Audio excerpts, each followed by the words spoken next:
بسم الله الرحمن الرحيم الحمد لله رب العالمين وأصلي وأسلم على نبينا محمد وعلى آله وأصحابه أجمعين.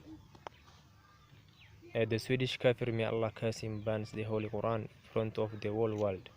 He is guided by the Swedish police, which indicate that the act was official rather than personal. And we should not wonder, because this is not something new. And what do we expect from them? Do you expect them to memorize the Quran, interpret it, and build schools for it? No. Rather, we expect more from them than that, because Allah says, "And never will the Jews or the Christians approve of you until you follow their religion."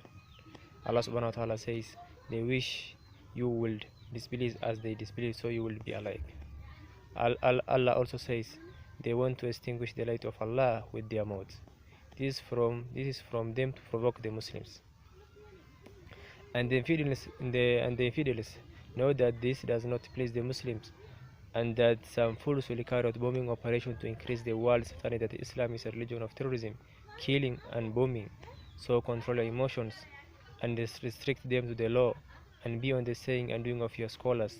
They are more knowledgeable, wiser, and more jealous than you to the law of Allah. And be of the method of the Muslim Brotherhood, the Ikhwan Muslimun, the Khawarij, and others. And the Quran has a Lord who protected it, and the unbeliever, the Swedish kafir, has a mighty who will take care of him. Allah says, "Indeed, it is we who sent down the Quran, and indeed will be its guardian." Ainam.